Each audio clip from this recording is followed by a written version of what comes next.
பூசா கிளம்பி வந்திருக்கிறான். என்ன ப்ரோ? What bro? நீ தலைவலி ப்ரோ, பெரிய தலைவலி ப்ரோ நீ. அவர் இன்னைக்கு சொல்லுகிறார் 2026 ஆட்சிக்கு வருவோம், திமுக வீட்டுக்கு அனுப்புவோம். இன்னைக்கு சொல்லி எழுதி வச்சுக்கோ. பெரியாரின் சிலை பின்னாடி இருக்கிறது. அந்த பெரியார் மீது சத்தியம் போட்டு சொல்லுகிறேன், டெல்லியே வந்தாலும் கில்லியே வந்தாலும் 26 மு.க. ஸ்டாலின் முதலமைச்சராவதை எந்த கொம்பனாலும் தடுக்க முடியாது. இன்னைக்கு ஒரு 3 சம்பவம் நடந்திருக்கு. இங்க இருக்கிற எல்லாருமே குறைஞ்சபட்ச கல்வியை படிச்சிருப்போம். இன்னைக்கு ஒரு 3 சம்பவம் நடந்திருக்கு. எல்லா சம்பவமும் உங்களுக்கு எல்லாம் தெரியும். ஒரு 9 மாசம் விண்வெளியிலே தங்கி மாட்டிக்கிட்ட சுனிதா வில்லியம்ஸ் காலையில பூமிக்கு வந்துட்டாங்க. தெரியுமாக்கா? தெரியல. அதுக்கு ஒரு பிஜேபி சங்கி ஒரு ட்வீட் போட்டுக்கிறான். அதாவது நம்ம ஏன் ஹிந்தி படிக்க மாட்டோம்னு இப்ப சொல்லிடுற இந்த 3 ட்வீட் போதும். ஒரு பிஜேபி சங்கி ட்வீட் போட்டுக்கிறான். மாட்டு மூத்திரம் குடிக்கிறவனுக்கும் மாட்டு பால் குடிக்கிறவனுக்கும் வித்தியாசம் தெரியணும்ல. நம்மளாம் யாரு? மாட்டு பால் குடிக்கிறவங்க. இப்ப மாட்டு மூத்திரம் குடிக்கிறவங்க பதிவு போடுகிறான் பார். என்ன போடுகிறானா, பாரத பிரதமர் நரேந்திர மோடி அவர்கள் கடந்த முறை அமெரிக்கா சென்ற போது விண்வெளியில் மாட்டிக்கொண்டிருக்கிற சுனிதா வில்லியம்ஸ் எப்படி மீட்க வேண்டும் என்று அதிபர் ட்ரம்புக்கும் எலன் மாஸ்குக்கும் அரிய பல ஆலோசனைகளை சொல்லி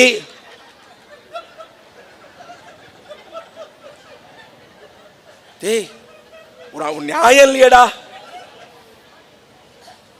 அரிய பல ஆலோசனை சொல்லி அவர் ஆலோசனையின் பேரில் பத்திரமாக சுனிதா வில்லியம்ஸ் தரையிறங்கினார். டேய், நீ மாட்டு மூத்திரத்தை குடிக்க கூடாது, குளிக்கணும். இது ஒரு சங்கி. அடுத்த சங்கி இது எங்க நடந்தது? தமிழ்நாட்டில் அலகாபாத்ல ஒரு சங்கின்னு சொல்ல மாட்டேன். இன்னைக்கு கடுமையா அந்த தீர்ப்பு விமர்சனத்துக்குள்ளா இருக்கு. ஒரு வடநாட்டு நீதிபதி, ஹிந்தி படிச்சா எப்படி இருப்பான்னு சொல்றேன் கேட்டுக்கோ. வடநாட்டு நீதிபதி, அக்கா தங்கச்சிங்க தப்பா எடுத்துக்காதீங்க, உங்க தம்பி மாதிரி நினைச்சீங்க, உங்க வீட்டு புள்ள மாதிரி நினைச்சுக்கங்க. மைனர் குழந்தைகளை ஒரு நீதிபதி தீர்ப்பு சொல்லியிருக்காரு இன்னைக்கு. மைனர் குழந்தைகளை வெக்கப்படுறேன்க்கா, தப்பா எடுத்துக்காத. மைனர் குழந்தைகளை மார்பை தொடுவதோ ஆடைகளை கிழிப்பதோ தவறாகாது. என்ன கேஸ்னா, 14 வயசு பொண்ணை கெடுக்க முயற்சி பண்ணான்னு கேஸ் போட்டுக்கிறாங்க அலகாபாத் கோர்ட்ல. அந்த அலகாபாத் கோர்ட் நீதிபதி தீர்ப்பு கொடுத்திருக்கான். என்னன்ட்டு, மார்பை தொடுவதோ ஆடையை கிழிப்பதோ தவறாகாது. எங்க இது? அங்க வடநாட்டில். 4வதா இன்னொன்னு சொல்றேன். காலை சாயங்காலம் 6 மணிலேருந்து 7 மணிக்கும் கொருக்குப்பேட்டை ரயில்வே ஸ்டேஷன்ல ஒரு ட்ரெயின் நின்று போச்சு. இப்போ நான் சொல்றதுதான் சற்று முன் தகவல் தான். கொருக்குப்பேட்டை ரயில்வே ஸ்டேஷன்ல ரயில்வே கிராசிங்ல ட்ரெயின் நின்று போச்சு. ஏன் நின்றுச்சுன்னா, போற ட்ரெயினை எவனோ ட்ரெயின் இதை பிடிச்சி வலிச்சிட்டான். என்னடா ட்ரெயின் வலிச்சிட்டான், எவன் வலிச்சானே தெரியல, அப்படியே நிக்குது. ஏன்டா நிக்குதுன்னு பார்த்தா 3/4 மணி நேரமா போலீஸ் தேடுதான். ஏன்டா நிக்குதுன்னா, ஒரு வடநாட்டு சங்கி லக்கேஜ் பேக்கை கொண்டு போய் அதில் மாட்டுக்கிறான்.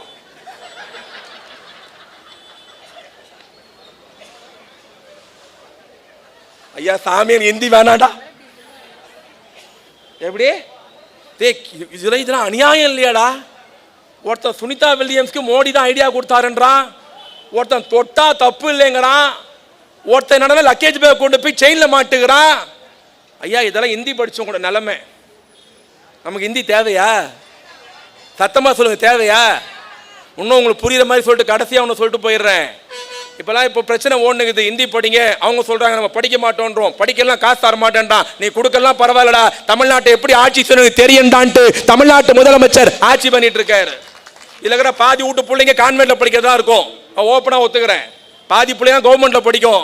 கான்வென்ட்ல படிக்கிறவங்க பாதி பேர் விட்டு பிள்ளைங்க ஹிந்தி படிக்குது, சொல்லி தராங்க. விருப்ப மொழியா இருக்கு, மலையாளம் இருக்கு, சமஸ்கிருதம் இருக்கு, சான்ஸ்கிரிட் இருக்கு. தப்பு கிடையாது, விருப்பமா இருந்தா படிச்சுக்கோ. ஆனா இப்ப என்ன சொல்றாரு மோடி, தமிழ்நாட்டில் இருக்கிற எல்லாரும் ஹிந்தி படிக்கணும். எதுக்காக? இந்த பேக் மாட்டுறதுக்கா? தமிழ்நாட்டில் ஹிந்தி படிக்கணும் எதுக்காக? சுனிதா வில்லியம்ஸ் நீ தான் கூட்டு வந்து நம்புறதுக்கா? ஹிந்தினா என்ன தெரியுமா? ஹிந்தின்றது வேலைக்காரி மாதிரி, தமிழ்ன்றது நம்ம வீட்டுக்காரி மாதிரி. இந்திய உள்ள விட்டோம்னா வீட்டுக்காரி நிலைமை என்ன ஆகும் சொல்லுங்க? என்ன ஆகும்? வீட்டுக்காரி ரோடுக்கு வந்துடும், வேலைக்காரி வீட்டுக்காரி ஆயிடும். இப்படிதான் வேலைக்காரியா போன பீகார்ல இந்தி வீட்டுக்காரி ஆயிடுச்சு. இப்படிதான் வேலைக்காரியா போன இந்தி மகாராஷ்டிரால வீட்டுக்காரி ஆயிடுச்சு. இப்படிதான் வேலைக்காரியா போன இந்தி ஜார்க்கண்ட்ல வீட்டுக்காரி ஆயிடுச்சு. இப்படிதான் வேலைக்காரியா போன இந்தி உத்தரப்பிரதேசத்துல வீட்டுக்காரி ஆயிடுச்சு. வீட்டுக்காரிலாம் ரோட்ல நின்னுங்கன்னு வேடிக்கை பார்த்து நிக்குது. அதான் என் தலைவர் சொன்னார், நீ 2000 கோடி அல்ல, 5000 கோடி அல்ல, 10,000 கோடி கொடுத்தாலும் தமிழ்நாட்டில் இந்தியை படிக்க வைக்க மாட்டேன் என்று சொன்ன தலைவர் நம்முடைய தலைவர். இந்த அரசை திமுக அரசு நாங்க சொல்றது இல்ல, இந்த அரசை கலைஞரின் அரசுன்னு சொல்றது இல்ல, இந்த அரசை ஸ்டாலின் அரசுன்னு சொல்றது இல்ல, இந்த அரசை திராவிட மாடல் அரசுன்னு சொல்றோம். ஏன் சொல்றோம்னா, இந்தியாவிலேயே செத்து போனவனுக்கு கொரோனாக்கு செத்து போன பணம் கொடுத்தாங்க. ஆனால் கொரோனாவில் செத்து போன பிள்ளைக்கும் பணம் கொடுத்த ஒரே முதலமைச்சர் தமிழ்நாட்டு முதலமைச்சர் மாத்திரம்தான். யோசிக்க வேண்டாமா? இந்த பட்ஜெட்ல முதலமைச்சர் சொல்லி இருக்கிறார். என்ன சொன்னார் தெரியுமா? கொரோனாவில் செத்து போனவங்க 7,500 குழந்தைங்க இருக்கு. ஆனா தமிழ்நாட்டில் இன்னைக்கு கணக்கு எடுத்திருக்கிறாங்க.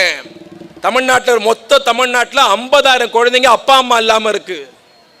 அப்பா அம்மா இல்லாம 50,000 குழந்தைங்க இருக்கு. சில குழந்தைங்க மாமா வீட்டுல, சில குழந்தைங்க சித்தி வீட்டுல, சில குழந்தைங்க சித்தப்பா வீட்டுல, சில குழந்தைங்க பெரியப்பா வீட்டுல, சில குழந்தைங்க அனாதை இல்லத்துல. எல்லாம் சோறு போட்டுருவானா? படிக்க வச்சிருவானா? படத்துல பாக்குறது இல்லையா?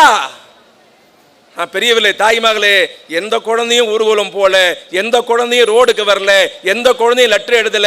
இந்த பட்ஜெட்டில் தமிழ்நாட்டு முதலமைச்சர் அறிவித்திருக்கிறார், தமிழ்நாட்டில் இருக்கிற அந்த 50,000 குழந்தைகளுக்கும் மாசம் 2,000 ரூபாய் இந்த ஸ்டாலின் அரசாங்கம் தரும் என்று சட்டத்தை போட்ட முதலமைச்சர் நம்முடைய முதலமைச்சர். யோசிக்க வேண்டாமா? இதோ அதை விட பெருசா உங்களுக்கெல்லாம் பயன்படுற மாதிரி குறிப்பா பெண்களுக்காகவே தமிழ்நாட்டு முதலமைச்சர் இந்த பட்ஜெட் திட்டம் சொல்றதுக்கு என்ன தெரியுமா? எல்லா பொம்பளை பசங்களுக்கும் தடுப்பூசி போடப்படும். அது என்ன தடுப்பூசி? பூசா சொல்றீங்க. 6 மாசம் குழந்தைக்கு போடுவோம், 1 வருஷம் குழந்தைக்கு போடுவோம், 5 வருஷம் குழந்தைக்கு போடுவோம். இதான் நம்ம போட்ட தடுப்பூசி. ஒன்னு போலியோ ஊசி, 2வது அம்மா ஊசி. அது என்ன 14 வயசு பொண்ணுக்கு தடுப்பூசினா? இன்னைக்கு உலகத்திலே வேகமா வர நோய் என்னன்னா மார்பக புற்றுநோய், 2வது கர்ப்பப்பை நோய். இந்த நோய் வேகமா வருது. அந்த நோயை தடுக்கணும்னா ஒரு பொம்பளை பொண்ணு 14 வயசுல ஊசி போடணும். அந்த ஊசியை போய் நீ கவர்மெண்ட் பிரைவேட் ஹாஸ்பிட்டல் போட்டீங்கன்னா 24,000 ரூபாய். 14 வயசு பொண்ணு எதிர்காலத்தில் கருத்தில் கொண்டு ஒரு தடுப்பூசியை போய் கர்ப்பப்பை புற்றுநோய் தடுப்பூசியை போய் போடணும்னா 24,000 ரூபாய். பெரியவர்களே தாய்மகளே, எந்த பொம்பளை பொண்ணும் மனு கொடுக்கல, எந்த பொம்பளை பொண்ணுங்களும் தாய்மார்களும் மாணவிகளும் ஊர்வலம் போல என் தலைவன் இந்த பட்ஜெட்ல அறிவிச்சான், 14 வயசுள்ள எல்லா பெண்களுக்கும் மாணவிகளுக்கும் இலவச தடுப்பூசி செலுத்தப்படும் என்று சொன்ன முதலமைச்சர் தமிழ்நாட்டு முதலமைச்சர். அதனாலதான் இன்னைக்கு முதலமைச்சர் போற இடத்துல எல்லாம் பள்ளிக்கூடத்தில் படிக்கிற குழந்தைகள், கல்லூரியில் படிக்கிற மாணவ மாணவிகள்லாம் அப்பா அப்பா அப்பா அப்பா என்று சொல்லுகிற காரணம். இன்னைக்கு தமிழ்நாட்டில் இருக்கிற எல்லா மாணவ மாணவிகளும், பள்ளிக்கூடத்தில் படிக்கிற எல்லா குழந்தைகளும் அப்பான்னு சொல்றது என்ன காரணம்? காலை சிற்றுண்டி. பெரியவர்களே தாய்மகளே, சத்துணவு படிச்சு ஸ்கூல்ல சோறு போடுவாங்க. யார் கொண்டு வந்தது? எப்படி வந்தது? இதே 1921 சர்பிடி தியாகராயர் சென்னை கார்பரேஷன் மேயரா இருந்தாரு. அவர் மேயரா இருக்கிற போது முதல்ல ஆரம்பிக்கிறாரு சென்னை கார்பரேஷன்ல படிக்கிற குழந்தைங்களுக்கு மதிய சோறு. அப்புறம் 52 காமராஜர் முதலமைச்சரா வராரு. அந்த மதிய உணவு திட்டத்தை தமிழ்நாடு ஃபுல்லா கொண்டு வராரு. எம்ஜிஆர் 77 முதலமைச்சரா வராரு. 80 அது சத்துணவுன்னு பேர் மட்டும் மாத்தினாரு. 89 கலைஞர் வந்தார். என்ன பண்ணார்? சத்துணவு பேர் மட்டும் இருந்தா போதாது, சத்து இருக்கணும்ட்டு நம்ம வீட்டு பிள்ளைங்களுக்கு வாரம் 5 முட்டை தந்த முதலமைச்சர் நம்முடைய முதலமைச்சர். இது ஸ்கூல்ல போடுற மதிய சாப்பாட்டுடைய வரலாறு. சர்பிடி தியாகராயர், காமராஜர், எம்ஜிஆர், கலைஞர் மதிய சோறு ஸ்கூல்ல. இந்தியாவில் 31 மாநிலம் இருக்கிறது, 31 முதலமைச்சர் இருக்கிறார்கள். ஆனால் இந்தியாவில் தமிழ்நாட்டில் மட்டும்தான் அரசு பள்ளிக்கூடத்தில் படிக்கிற குழந்தைகளுக்கு காலை சிற்றுண்டி தந்த ஒரே முதலமைச்சர் நம்முடைய தமிழ்நாட்டு முதலமைச்சர். இதெல்லாம் சாதனை இல்லையா? இப்ப விஷயத்துக்கு வரேன். இவ்வளவு நேரம் சாதனை சொன்னல, எடப்பாடி பழனிசாமி இருக்காருல்ல, அவருக்கு அறிக்கை விட்டுக்கிறாரியா, மிகப்பெரிய கூட்டணி அமைப்போம், அதிமுகவை கோட்டைக்கு கொண்டு போவோம். எங்க இருந்து கொண்டு போறது? கோயிலுக்கு போன நவகிரகம் பார்த்திருக்கீங்களா? பார்த்திருக்கீங்களா இல்லையா? சுத்துவோம்ல, 9 முறை தானே சுத்துவோம் நவகிரகத்தை. நவகிரகத்தை நல்லா பாரு, ஒன்னோட பார்த்துக்காது. கரெக்டா? கரெக்டா இல்லையாக்கா? நான் போனதில்லை, பார்த்துக்கிறேன். நவகிரகம் ஒன்னோட பார்த்துக்காது, அதை சுத்தி வரணும். அந்த மாதிரி எடப்பாடி செங்கோட்டையனை பார்க்க மாட்டேங்கிறாரு, செங்கோட்டையன் தங்கமணியை பார்க்க மாட்டேங்கிறாரு, தங்கமணி ஓபிஎஸ் பார்க்க மாட்டேங்கிறாரு, ஓபிஎஸ் தினகரனை பார்க்க மாட்டேங்கிறான், தினகரன் சசிகலா பார்க்க மாட்டேங்க. இதே 9 கிரகம் மாதிரி இருக்கு. இந்த 9 நவகிரகம் போய் ஆட்சியை பிடிச்சிருமா? இன்னும் பகிரங்கமா சொல்றேன், கரகாட்டக்காரன் படம் போய் பாத்தீங்களா? கரகாட்டக்காரன் படம் பாத்தீங்களா இல்லையா? பார்த்தோம். உங்களுக்கு ஒரு காமெடி வரும். அதுல ஒரு சிகப்பு கலர் காரை செந்தில கவுண்டர் பண்ணி தள்ளின்னு போவாங்க. ஞாபகம் வந்துச்சாக்கா? ஞாபகம் வந்துச்சா வரலையா? செம்ம செம்ம. அப்போ கிராமராஜன் டென்ஷனா என்ன பண்ணுவாரு? ஆட என்ன டப்பா காரை வச்சு மானத்தை வாங்குறீங்க, இதை வித்து தொலைய வேண்டியதானேன்னு. அப்ப கவுண்டர் பண்ணி சொல்லுவாரு, என்ன தம்பி அப்படி சொல்லிட்டீங்க, இந்த காரோடைய வரலாறு தெரியுமான்ட்டு ஒவ்வொரு பேரா சொல்லிட்டு வந்து இந்த காரை கவர்ச்சி நடிகை சொப்பன சுந்தரி வச்சிருந்ததுன்னு. அப்ப செந்தில் காதல கேட்பாரு, இப்ப சொப்பன சுந்தரி யார் வச்சுனுங்கிறான்ட்டு. அந்த மாதிரி இப்ப அதிமுகவை யார் வச்சுங்கிறான்னு அதிமுகனுக்கே தெரியாது. ஒரு இலை சசிகலா கிட்டக்குது, ஒரு இலை ஓபிஎஸ் கிட்டக்குது, எடப்பாடி காம மட்டும் பூச்சி நிக்கிறாரு. இதுல வேற ஒரு ஆட்சிக்கு வருவாராம். இன்னைக்கு சொல்றேன், எழுதி வச்சுக்கோ. 2026 தமிழ்நாட்டின் அடுத்த முதலமைச்சராக தளபதி மு க ஸ்டாலின் தான் பொறுப்புக்கு வருவார்.